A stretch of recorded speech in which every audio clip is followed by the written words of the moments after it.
திக்கற்றவர்களாக விடேன். பாகம் 01. நான் உங்களை திக்கற்றவர்களாக விடேன், உங்களிடத்தில் வருவேன். யோவான் மதியம் 2:18. ஆண்டவராகிய இயேசு கிறிஸ்து மேல் வீட்டறையிலே பஸ்கா பந்தி இருந்த பொழுது தம்முடைய சீஷர்களை பார்த்து இவ்வாறாக கூறினார். மேலும் உங்களிடத்தில் திரும்பி வருவேன் எனவும் வாக்களித்தார். இது சீஷர்களுக்கு கூறப்பட்டிருந்தாலும் நம் ஒவ்வொருவருக்கும் இவ்வாக்குதத்தம் உரித்ததாகும். உபாகமம் காலை 10:18 கூறுகிறது, அவர் திக்கற்ற பிள்ளைக்கும் விதவைக்கும் நியாயஞ்செய்கிறவரும் அந்நியன் மேல் அன்பு வைத்து அவனுக்கு அன்னவஸ்திரம் கொடுக்கிறவருமாய் இருக்கிறார் என்று. மேலும் சங்கீதம் காலை 10:14 கூறுகிறது, திக்கற்ற பிள்ளைகளுக்கு சகாயர் நீரே என்று. சங்கீதம் 68:5 கூறுகிறது, தம்முடைய பரிசுத்த வாசஸ்தலத்தில் இருக்கிற தேவன் திக்கற்ற பிள்ளைகளுக்கு தகப்பனும் விதவைகளுக்கு நியாயம் விசாரிக்கிறவருமாயிருக்கிறார். ஆம், அவர் ஒருவரையும் திக்கற்றவர்களாய் விடுவதில்லை. இங்கு நாம் ஒன்றை புரிந்து கொள்ள வேண்டும். திக்கற்றவர்கள் என்பது ஆதரவற்ற அனாதை பிள்ளைகளை மட்டும் குறிப்பதில்லை. திக்கற்ற என்ற வார்த்தையானது வழி எது என்று தெரியாமல், திக்கு திசை தெரியாமல், அடுத்து வாழ்க்கையில் என்ன செய்ய வேண்டும் என்று புரியாமல் இருப்பவரையும் குறிக்கும். மேலும் கொடூர வியாதி, எதிர்பாராத நிகழ்வுகளால் உண்டான கலக்கம், மேலும் பொல்லாத பிசாசினால் மற்ற மனிதர்களால் உண்டாகும் வேதனையான சூழ்நிலைகளையும் குறிக்கும். வேதாகமத்தில் பல தேவபிள்ளைகள் பல்வேறு சூழ்நிலைகள் மத்தியில் திக்கற்றவர்களாய், கைவிடப்பட்டவர்களாய் உணரும் வேளையில் ஆண்டவர் அவர்கள் வாழ்க்கையில் இடைப்பட்டு அவர்கள் திக்கற்று போகாதபடி காத்ததை நாம் பின்வருமாறு தியானிக்கலாம். 1. யோபு. ஒரே நாளில் எல்லாவற்றையும் இழந்ததால் இருதயத்தில் உண்டான வேதனை மத்தியிலும் உள்ளங்கால் தொடங்கி உச்சந்தலை மட்டும் உண்டாகிய கொடிய பருக்களால் சரீரத்தில் உண்டான வேதனை மத்தியிலும் தன் வேதனையை பகிர்ந்து கொள்ள வேண்டிய மனைவி அவரை பார்த்து, நீர் இன்னும் உம்முடைய உத்தமத்தில் உறுதியாய் நிற்கிறீரோ? தேவனை தூஷித்து ஜீவனை விடும். யோபு 2:9 என்று கூறிய பொழுதிலும் தனக்கு ஆறுதல் சொல்வார்கள் என்று நினைத்த நண்பர்களும் அவரையே குற்றம் சாட்டின பொழுதிலும் அவர் அறிக்கையிட்ட காரியங்கள் அற்புதமானவைகள் ஆகும். யோபு 17:3 தேவரீர் என் காரியத்தை மேல் போட்டுக்கொண்டு எனக்காக பிணைப்படுவீராக, வேறே யார் எனக்கு கை கொடுக்கத்தக்கவர் என்றும். யோபு இரவு 11:10 ஆனாலும் நான் போகும் வழியை அவர் அறிவார், அவர் என்னை சோதித்த பின் நான் பொன்னாக விளங்குவேன் என்றும். யோபு மதியம் 1:15 அவர் என்னை கொன்று போட்டாலும் அவர் மேல் நம்பிக்கையாயிருப்பேன், ஆனாலும் என் வழிகளை அவருக்கு முன்பாக ரூபகாரம் பண்ணுவேன் என்றும் அறிக்கையிடுகிறார். இவ்வாறாக எல்லாம் எதிர்மறையாக இருந்த நேரத்திலும் ஆண்டவரையே நம்பியிருந்த யோபுவை ஆண்டவர் திக்கற்றவனாய் விடவில்லை. யோபு 42:10 கூறுகிறது, யோபு தன் சிநேகிதருக்காக வேண்டுதல் செய்தபோது கர்த்தர் அவன் சிறையிருப்பை மாற்றினார். யோபுக்கு முன் இருந்த எல்லாவற்றை பார்க்கிலும் இரண்டத்தனையாய் கர்த்தர் அவனுக்கு தந்தருளினார். இன்று நம்முடைய வாழ்க்கையிலும் நாம் எதிர்பாராத சூழ்நிலைகளை சந்திக்கிற பொழுதிலும் நமக்கு ஆறுதலாய் ஆதரவாய் இருப்பார்கள் என்று நினைத்தவர்களும் நம்மை விட்டு சென்றாலும் நாம் ஆண்டவரையே நம்பி இருப்போமானால் அவர் நம்மை ஒருபோதும் ஒரு நாளும் திக்கற்றவர்களாய் விடமாட்டார். 2. யோசேப்பு. ஆதியாகமம் 37:3 கூறுகிறது, இஸ்ரவேலின் முதிர்வயதிலே யோசேப்பு தனக்கு பிறந்ததினால் இஸ்ரவேல் தன் குமாரர் எல்லாரிலும் அவனை அதிகமாய் நேசித்து அவனுக்கு பலவருணமான அங்கியை செய்வித்தான். ஆனால் இப்படிப்பட்ட யோசேப்பு தனக்கு சொப்பனத்தின் மூலம் வெளிப்படுத்தப்பட்ட தெய்வத்திட்டத்தை அவன் தன் தகப்பனுக்கும் தன் மூத்த சகோதரர்களுக்கும் சொன்ன பொழுது அதை அவர்களால் ஏற்றுக்கொள்ள முடியவில்லை. ஆதியாகமம் 37:10-11 கூறுகிறது, இதை அவன் தன் தகப்பனுக்கும் தன் சகோதரருக்கும் சொன்னபோது அவன் தகப்பன் அவனை பார்த்து, நீ கண்ட இந்த சொப்பனம் என்ன? நானும் உன் தாயாரும் உன் சகோதரரும் தரைமட்டும் குனிந்து உன்னை வணங்க வருவோமோ என்று அவனை கடிந்து கொண்டான். அவன் சகோதரர் அவன் மேல் பொறாமை கொண்டார்கள், அவன் தகப்பனோ அவன் சொன்னதை மனதிலே வைத்துக்கொண்டான். இப்படிப்பட்ட சூழ்நிலையில் ஒரு நாள் அவர்கள் அவனை தூரத்தில் வரக்கண்டு அவன் தங்களுக்கு சமீபமாய் வருமுன்னே அவனை கொலை செய்யும்படி சதியோசனை பண்ணி ஒருவரை ஒருவர் நோக்கி, இதோ சொப்பனக்காரன் வருகிறான், நாம் அவனை கொன்று இந்த குழிகள் ஒன்றிலே அவனை போட்டு ஒரு துஷ்டமிருகம் அவனை பட்சித்தது என்று சொல்லுவோம் வாருங்கள், அவனுடைய சொப்பனங்கள் எப்படி முடியும் பார்ப்போம் என்றார்கள். ஆதியாகமம் 37:18-20. இங்கு அவனுடைய சொந்த சகோதரர்களே அற்பமான காரியத்துக்காக அவனை கொல்ல துணிந்தனர். பின்பு அப்பொழுது யூதா தன் சகோதரரை நோக்கி, நாம் நம்முடைய சகோதரனை கொன்று அவன் இரத்தத்தை மறைப்பதினால் லாபம் என்ன? அவனை இந்த இஸ்மவேலருக்கு விற்று போடுவோம் வாருங்கள். நமது கை அவன் மேல் படாதிருப்பதாக, அவன் நம்முடைய சகோதரனும் நம்முடைய மாம்சமுமாய் இருக்கிறானே என்றான். அவன் சகோதரர் அவன் சொல்லுக்கு இணங்கினார்கள். ஆதியாகமம் 37 முதல் 26, 27. இவ்வாறாக யோசேப்பு எகிப்துக்கு கொண்டு போகப்பட்டான். ஆதியாகமம் 39 முதல் 2-6 வசனங்களில் கர்த்தர் யோசேப்போடே இருந்தார், அவன் காரியசித்தியுள்ளவனானான், அவன் எகிப்தியனாகிய தன் எஜமானுடைய வீட்டிலே இருந்தான். கர்த்தர் அவனோடே இருக்கிறார் என்றும் அவன் செய்கிற யாவையும் கர்த்தர் வாய்க்க பண்ணுகிறார் என்றும் அவன் எஜமான் கண்டு யோசேப்பினிடத்தில் தயவு வைத்து அவனை தனக்கு ஊழியக்காரனும் தன் வீட்டுக்கு விசாரணைக்காரனுமாக்கி தனக்கு உண்டான யாவட்டையும் அவன் கையில் ஒப்புவித்தான். அவனை தன் வீட்டுக்கும் தனக்கு உண்டான எல்லாவற்றிற்கும் விசாரணைக்காரனாக்கினது முதற்கொண்டு கர்த்தர் யோசேப்பி நிமித்தம் அந்த எகிப்தியன் வீட்டை ஆசீர்வதித்தார். வீட்டிலும் வெளியிலும் அவனுக்கு உண்டானவைகள் எல்லாவற்றிலும் கர்த்தருடைய ஆசீர்வாதம் இருந்தது. ஆகையால் அவன் தனக்கு உண்டானதையெல்லாம் யோசேப்பின் கையிலே ஒப்புக்கொடுத்துவிட்டு தான் புசிக்கிற போஜனம் தவிர தன்னிடத்திலிருந்த மற்றொன்றை குறித்தும் விசாரியாதிருந்தான். யோசேப்பு அழகான ரூபமும் சௌந்தரிய முகமும் உள்ளவனாயிருந்தான். இங்கு அன்பான தகப்பனின் அரவணைப்பில் இருந்த யோசேப்பு தற்பொழுது அடிமையாய் வேலை செய்ய வேண்டிய சூழ்நிலை வந்தபொழுதும் அங்கும் அவன் உண்மையுள்ளவனாய் இருந்தான். காரணம், ஆண்டவர் யோசேப்போடு இருந்தார். அவர் அவனை திக்கற்றவனாக விடவில்லை. எதிர்மறையான சூழ்நிலை மத்தியிலும் அவர் தன்னோடு இருந்து திக்கற்ற பிள்ளையான தனக்கு நல்ல தகப்பனாய் ஆண்டவர் இருப்பதை யோசேப்பு உணர்ந்தார். சில நாள் சென்றபின் அவனுடைய எஜமானின் மனைவி யோசேப்பின் மேல் கண் போட்டு, என்னுடைய சயனி என்றாள். அவனோ தன் எஜமானுடைய மனைவியின் சொல்லுக்கு இணங்காமல் அவளை நோக்கி, இதோ வீட்டிலே என்னிடத்தில் இருக்கிறவைகளில் யாதொன்றை குறித்தும் என் ஆண்டவன் விசாரியாமல் தமக்கு உண்டான எல்லாவற்றையும் என் கையில் ஒப்பித்திருக்கிறார். இந்த வீட்டிலே என்னிலும் பெரியவன் இல்லை. நீ அவருடைய மனைவியாயிருக்கிறபடியால் உன்னை தவிர வேறொன்றையும் அவர் எனக்கு விலக்கி வைக்கவில்லை. இப்படியிருக்க நான் இத்தனை பெரிய பொல்லாங்குக்கு உடன்பட்டு தேவனுக்கு விரோதமாய் பாவம் செய்வது எப்படி என்றான். ஆதியாகமம் 39 முதல் 7-9. இப்படியாக ஆண்டவர் தன்னோடு இருக்கிறார், அவருக்கு விரோதமாய் பாவம் செய்வது எப்படி என்று உறுதியோடு இருந்த பொழுதும் அநியாயமாய் பொய்யாய் குற்றம் சாட்டப்பட்டு யோசேப்பின் எஜமான் அவனை பிடித்து ராஜாவின் கட்டளையால் காவலில் வைக்கப்பட்டவர்கள் இருக்கும் சிறைச்சாலையிலே அவனை ஒப்புவித்தான். அந்த சிறைச்சாலையில் அவன் இருந்தான். ஆதியாகமம் 39 முதல் 20. ஆனாலும் கர்த்தரோ யோசேப்போடே இருந்து அவன் மேல் கிருபை வைத்து சிறைச்சாலை தலைவனுடைய தயவு அவனுக்கு கிடைக்கும்படி செய்தார். சிறைச்சாலை தலைவன் சிறைச்சாலையில் வைக்கப்பட்ட யாவரையும் யோசேப்பின் கையிலே ஒப்புவித்தான். அங்கே அவர்கள் செய்வதெல்லாவற்றையும் யோசேப்பு செய்வித்தான்.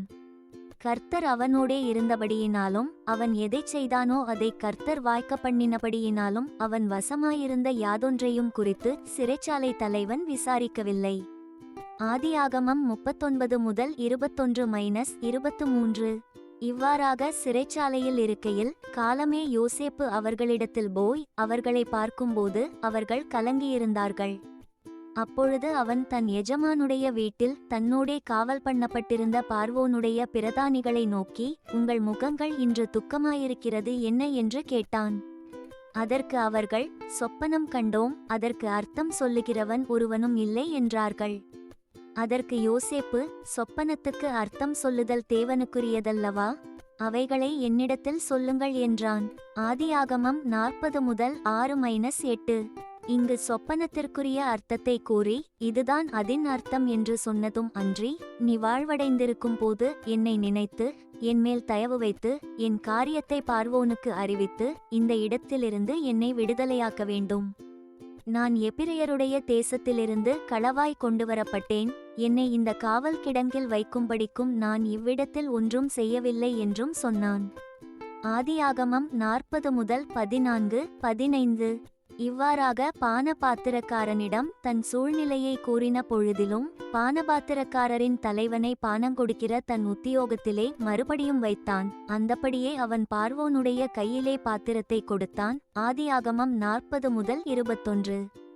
ஆனாலும் பானபாத்திரக்காரரின் தலைவன் யோசேப்பை நினையாமல் அவனை மறந்துவிட்டான். ஆதியாகமம் 40-23. இவ்வாறாக யோசேப்பின் வாழ்க்கை சூழ்நிலை மோசமாக போய்க் கொண்டிருந்தாலும் தனக்கு உதவி செய்ய தன் திக்கற்ற நிலையை காண தன்னுடைய 17வது வயதிலிருந்து இப்பொழுது 30வது வயது வரையிலும் தன் இளமை முழுவதும் தன் வாழ்க்கை என்னவாகும் என்று தெரியாமல் திக்கற்றவனாய் அவன் இருந்த பொழுதிலும் ஆண்டவர் அவனோடு இருந்தார். அவன் மூலமாய் ஆண்டவருடைய திட்டங்கள் வெளிப்பட்டது. இறுதியில் ஆண்டவர் அவன் திக்கற்ற நிலையை ஒரே நாளில் மாற்றி போட்டார். 2 வருஷம் சென்ற பின்பு பார்வோன் ஒரு சொப்பனம் கண்டான். அது என்னவென்றால் அவன் நதியண்டையிலே நின்று கொண்டிருந்தான். ஆதியாகமம் 41-1. காலமே பார்வோனுடைய மனம் கலக்கங்கொண்டிருந்தது. அப்பொழுது அவன் எகிப்திலுள்ள சகல மந்திரவாதிகளையும் சகல சாஸ்திரிகளையும் அழைப்பித்து அவர்களுக்கு தன் சொப்பனத்தை சொன்னான். ஒருவராலும் அதின் அர்த்தத்தை பார்வோனுக்குச் சொல்லக்கூடாமற் போயிற்று. அப்பொழுது பானபாத்திரக்காரரின் தலைவன் பார்வோனை நோக்கி, நான் செய்த குற்றம் இன்றுதான் என் நினைவில் வந்தது. பார்வோன் தம்முடைய ஊழியக்காரர் மேல் கடுங்கோபங்கொண்டு என்னையும் சுயம்பாகிகளின் தலைவனையும் தலையாரிகளின் அதிபதி வீடாகிய சிறைச்சாலையிலே வைத்திருந்த காலத்தில் நானும் அவனும் ஒரே ராத்திரியிலே வெவ்வேறு பொருள் கொண்ட சொப்பனம் கண்டோம். அப்பொழுது தலையாரிகளின் அதிபதிக்கு வேலைக்காரனாகிய எபிரெய பிள்ளையாண்டான் ஒருவன் அங்கே எங்களோடே இருந்தான். அவனிடத்தில் அவைகளைச் சொன்னோம். அவன் நாங்கள் கண்ட சொப்பனங்களுக்குரிய வெவ்வேறு அர்த்தத்தின்படியே எங்கள் சொப்பனத்தின் பயனைச் சொன்னான். அவன் எங்களுக்குச் சொல்லிய அர்த்தத்தின்படியே நடந்தது. என்னை திரும்ப என் நிலையிலே நிறுத்தி அவனை தூக்கி போடுவித்தார் என்றான். அப்பொழுது பார்வோன் யோசேப்பை அழைப்பித்தான். அவனை தீவிரமாய் காவல் கிடங்கிலிருந்து கொண்டு வந்தார்கள். அவன் சவரம் பண்ணிக்கொண்டு வேறு வஸ்திரம் தரித்து பார்வோனிடத்தில் வந்தான். பார்வோன் யோசேப்பை நோக்கி, ஒரு சொப்பனம் கண்டேன். அதின் அர்த்தத்தை சொல்ல ஒருவரும் இல்லை. நீ ஒரு சொப்பனத்தை கேட்டால் அதின் அர்த்தத்தை சொல்லுவாய் என்று உன்னை குறித்து நான் கேள்விப்பட்டேன் என்றான். அப்பொழுது யோசேப்பு பார்வோனுக்கு பிரதியுத்தரமாக, நான் அல்ல, தேவனே பார்வோனுக்கு மங்களமான உத்தரவு அருளிச் செய்வார் என்றான். ஆதியாகமம் 41-8-16. இங்கு காரியங்கள் எல்லாம் மிக வேகமாக மாறுவதை நாம் காணலாம். ஒருபுறம் சொப்பனத்தை பற்றிய பார்வோனின் கலக்கம், மறுபுறம் பானபாத்திரக்காரன் யோசேப்பை குறித்து கூறுதல். உடனே காவல் கிடங்கில் கிடந்த அவன் பார்வோனுக்கு முன்பாக அவனுக்கு உத்தரவு சொல்ல நிற்கிறான். பார்வோனுக்கு சொப்பனத்தின் அர்த்தத்தை கூறிய யோசேப்பு மேலும் இந்த காரியம் தேவனால் நிச்சயிக்கப்பட்டிருக்கிறது என்பதையும் தேவன் இதை சீக்கிரத்தில் செய்வார் என்பதையும் குறிக்கும் பொருட்டு இந்த சொப்பனம் பார்வோனுக்கு இரட்டித்தது. ஆகையால் விவேகமும் ஞானமுமுள்ள ஒரு மனுஷனை தேடி அவனை எகிப்து தேசத்துக்கு அதிகாரியாக பார்வோன் ஏற்படுத்துவாராக. ஆதியாகமம் 41-32-33 என்றான். இங்கு யோசேப்பு எகிப்து தேசத்திற்கு ஆண்டவர் சீக்கிரமாய் செய்யப்போகிறதை பார்வோனுக்கு கூறினான். ஆனால் ஆண்டவர் தன் வாழ்வில் சீக்கிரமாய் செய்யப்போகிறதை தான் வாய்மொழி வாயிலாகவே அறிக்கையிட்டதை அறியாதிருந்தான். இந்த வார்த்தை பார்வோனுடைய பார்வைக்கும் அவன் ஊழியக்காரர் எல்லாருடைய பார்வைக்கும் நன்றாய் கண்டது. அப்பொழுது பார்வோன் தன் ஊழியக்காரரை நோக்கி, தேவ ஆவியை பெற்ற இந்த மனுஷனைப் போல வேறொருவன் உண்டோ என்றான்.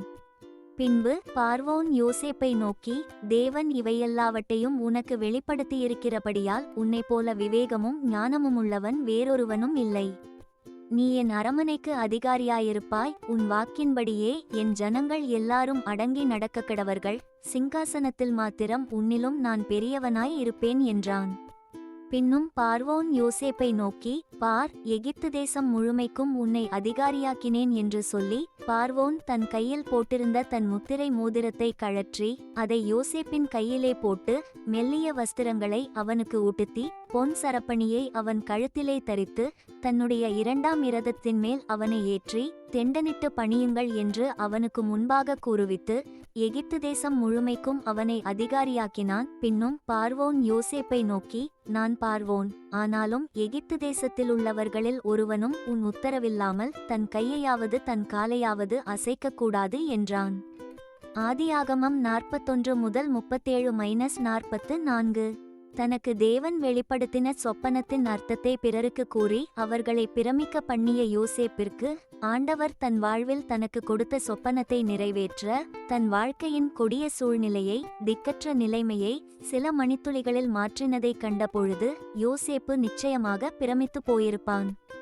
ஆம், ஆண்டவர் யோசேப்பை திக்கற்றவனாய் விடவில்லை. யோசேப்பு அத்தேசத்துக்கு அதிபதியாயிருந்து தேசத்தின் ஜனங்கள் யாவருக்கும் விற்றான். யோசேப்பின் சகோதரர் வந்து முகங்குப்புற தரையிலே விழுந்து அவனை வணங்கினார்கள்.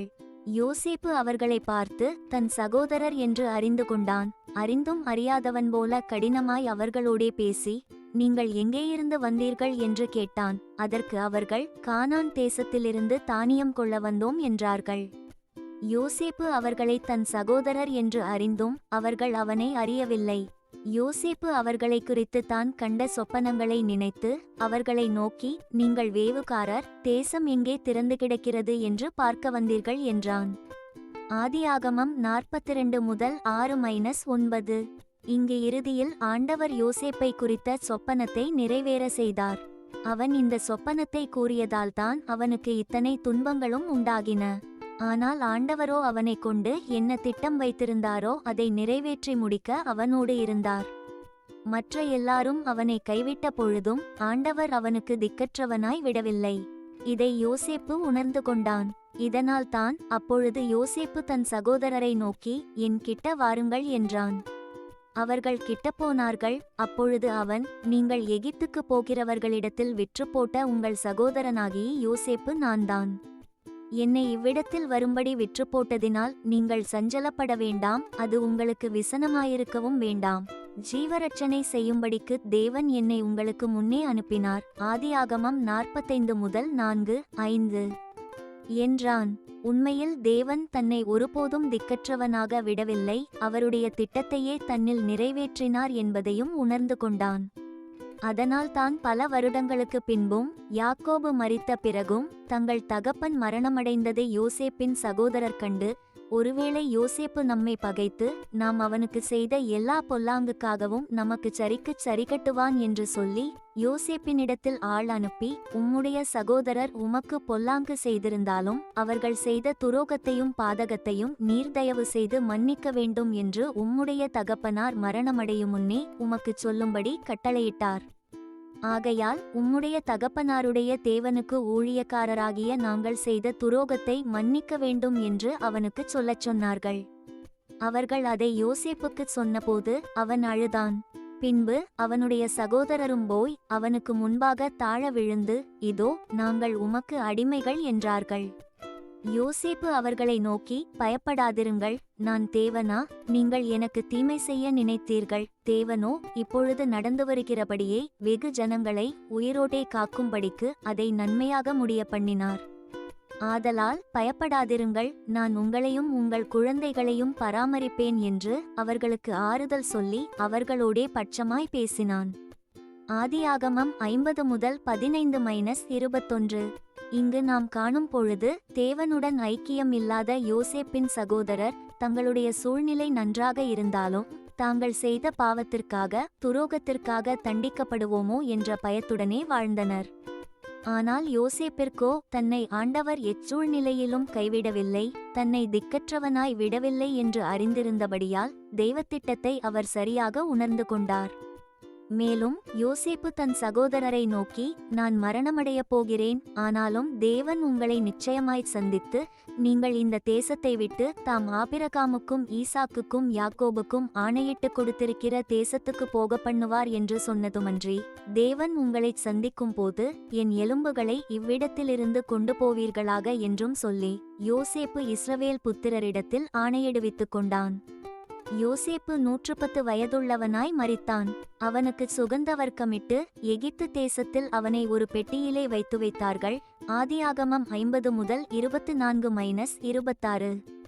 இங்கு ஆண்டவர் தன்னை மட்டுமல்ல முழு இஸ்ரவேல் வம்சத்தையும் திக்கற்றவர்களாய் விடாமல் எப்படி சொப்பனத்தின் மூலம் வெளிப்படுத்தின தன் வாழ்க்கையின் காரியங்களை ஆண்டவர் நிறைவேற்றினாரோ அவ்வாறே ஆபிரகாமுக்கும் ஈசாக்குக்கும் யாக்கோபுக்கும் ஆண்டவர் சொன்ன வாக்குத்த பூமிக்கு அழைத்து செல்வார் என்பதையும் அவர்களை திக்கற்றவர்களாய் விடமாட்டார் என்பதையும் கூறுகிறார். இதனை எபிரெயர் காலை 11:22 விசுவாசத்தினாலே யோசேப்பு இஸ்ரவேல் புத்திரர் எகிப்து தேசத்தை விட்டு புறப்படுவார்கள் என்பதை பற்றி தன் அந்திய காலத்தில் பேசி தன் எலும்புகளை குறித்து கட்டளை கொடுத்தான். ஆம், யோபுவின் வாழ்விலும் யோசேப்பின் வாழ்விலும் அவர்களுடைய வாழ்க்கை சூழ்நிலைகள் தலைகீழாய் மாறின பொழுதும், அவர்களை எல்லாரும் கைவிட்ட பொழுதும், குற்றம் சாட்டின பொழுதும், ஆவியிலும் ஆத்துமாவிலும் சரீரத்திலும் வேதனை அனுபவித்த பொழுதும் ஆண்டவரையே விசுவாசித்து சார்ந்து வாழ்ந்த இவ்விருவரையும் ஆண்டவர் திக்கற்றவர்களாய் விடவில்லை.